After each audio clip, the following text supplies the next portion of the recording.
Hey YouTube, back with some more ranked replays from the recent games that are being played in North America. We've got some EU pros and honestly Sam, Middle East, every pro in the top of the RLCS is on their way to Dallas, and they're going to end up playing a ton of ranked. And we watched apparently Jack play not long ago, but now we're going to watch Vatira. Vatira actually quickly on Twitter after arriving in Dallas and playing North American ranked mentioned how he thought it was free and then showed that he made it to rank 1 in twos, and was giving credit to the fact that he was playing ranked on North American servers. So we will see. These are a couple games from his runs in those days that led up to the tweet. And the first one's going to be with Extra on his team against Evoh and Gyro, so a nice EU versus NA matchup here. And then the one next will be Zen playing with Vatira, which is actually interesting because Zen is not in EU, so he's just playing with very high ping. But that one will be against Daniel and Ian. So a couple different replays. How does Vatira play here in North American 2v2s? The benefit for him is that he has a European teammate in both cases. Now, I don't think he went out of his way to queue with the Europeans. It just worked out because, as you can see, he is not partied. Nobody in this lobby is party with anybody else. Just the algorithm of Rocket League knowing to put Vatira and Extra together so that we can get a nice clean EU versus NA ranked game.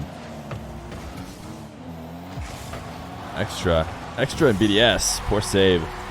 But Extra and BDS do have a ton of pressure on them coming into the RLCS Worlds here after a couple bad performances, really no other way to put it, from BDS, especially with the high expectations they have. Hopefully we'll see a turnaround from them. And while there's probably nothing too crazy to look into over Extra's performance here in ranked and how RLCS might go, it is interesting to see what one of the best teams in the spring split might end up doing when it comes to Worlds. I do think BDS could come out of nowhere and be back to being a good team. I certainly have more faith in that. Oh, look at this reset. This reset shot from Vatira. So nice off the kickoff. I do have more faith in BDS than, say, a team like NRG, who, even though they have been a top team, haven't really shown it as much recently, whereas BDS did win 2 regionals. Gyro, he's going to get a reset of his own and bump Vatira out of the way. But, you know, BDS did win those regionals. Completely flubbed at the major. And I do think we could see them bounce back from that. I don't know what it was. Maybe a mental block of some kind, but hopefully BDS back to their top form, because ideally as fans we just want to see the best of the best competition, and that certainly includes a BDS that's playing well. But right now we're watching from Vatira's perspective against 2 North Americans who are not going to be playing at Worlds. Extra is going super aggressive here right now. Evoh, who couldn't have played any of the spring split or any of the RLCS 21-22, yeah. Oh my goodness, this is nasty double. 1 second, we'll talk about Evoh and Gyro in a second, but let's watch again the shot. Extra to Vatira, such a casual double, no big deal when your name is Vatira. Known to be a defensive powerhouse, but has the striking ability as well, and he's showing it off here in 2v2. Oh my goodness, what a read on the kickoff. It seemed like a kickoff mistake, but now he's up 4-2 with 2 minutes left to go. But as I was saying, Gyro of Rogue did not make Worlds. Evoh, too young to play RLCS this season, so neither one of them are going to be performing at Worlds. But can they take down the EU duo? Evoh had a great shot. Twos is honestly such a fun game mode to watch in ranked. I think it is the most fun ranked. Well, of course, barring ones, we all know that ones is our favorite, but I do think threes is pretty unwatchable when it comes to ranked. The twos, especially this game right here, can be fairly exciting when you have a pretty mechanical lobby. Everybody getting a flip reset goal at some point. I think Extra's the only one who hasn't gotten one yet. Gyro's was a fake that dropped down, but still, you got to give credit where credit is due. Extra pinch out in front of the net. Vatira, even if he had wanted to get there, probably wasn't going to be able to get there in time, because I do think he had the read. Oh, what a dunk. Extra and Vatira staying aggressive, keeping the ball in the final third they swing around from the side corner and find a way to squeeze it in. Minute 21 off this kickoff. It's not a great position for Vatira. And Extra actually just lost the dribble. Yeah, you see Vatira, who didn't have any boost, wasn't going to be able to pick up the boost as Extra pulled that corner. So he's either got to take a trip all the way to the other side of the field for the other 100, which I actually don't even think was there. I think it might have been stolen. But even if it was, he needed Extra to make a perfect touch because he was taking himself out of position to make a play. And instead, Extra just got incredibly dunked. So the shot was very easy. The French players try and squeeze a pinch here on the orange side of the field. They don't succeed. The offense from the North Americans leaving a lot to be desired. No real shot attempts coming out. Oh, what a demo. Somehow, Gyro was able to steal that boost, though. So it is going to be Vatira playing on pads.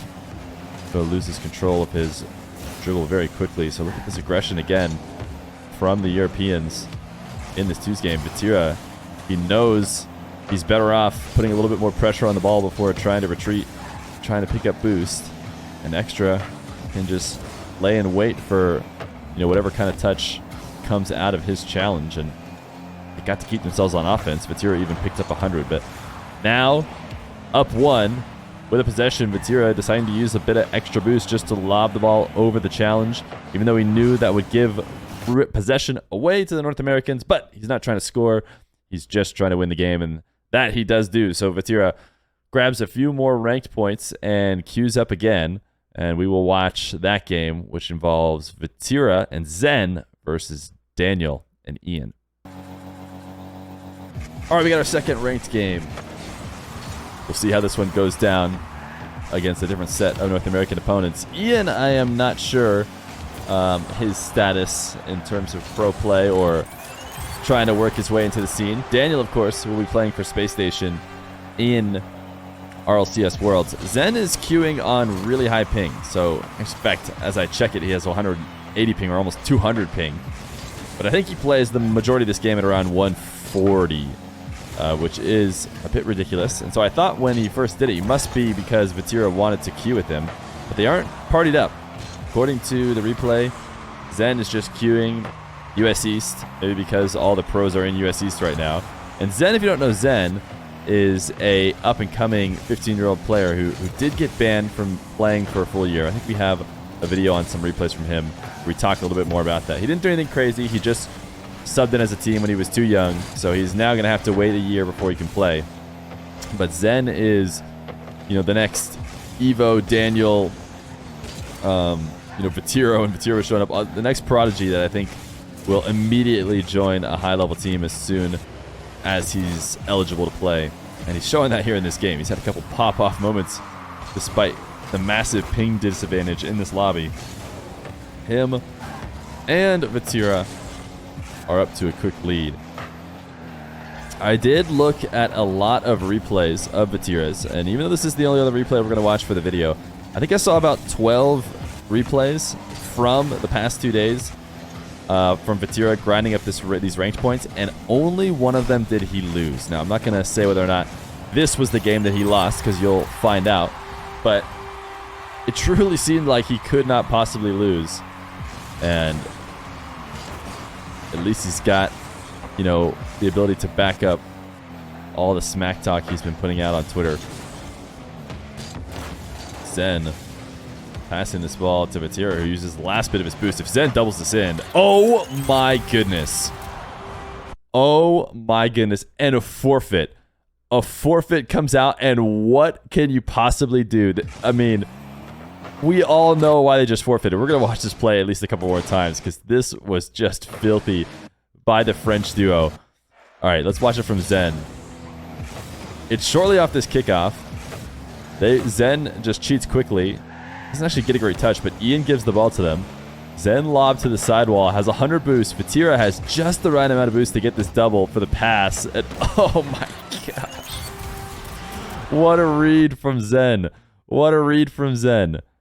And I mean, Zen's position is really straightforward in this. He has 100. He's out in the midfield. He's just getting a pass from Vatira, and then, I say straightforward. Obviously, it's a nutty angle, but it's just a double that he uses all his boost to hit.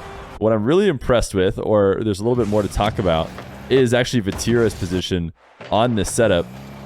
As Zen passes to him, he's got to use all his boosts just to make sure he's in position with 42 boost here to prep for this shot.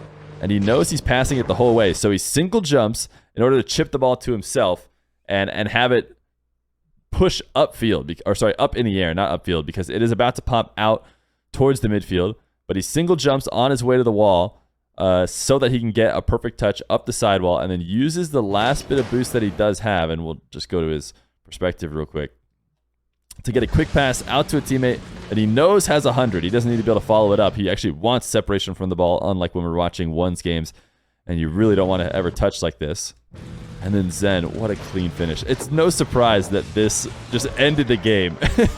Daniel and Ian said, yeah, you know what? We'll go next. We'll go next. It doesn't matter that Zen is playing on 124 ping. Zen and Vatira are unbeatable.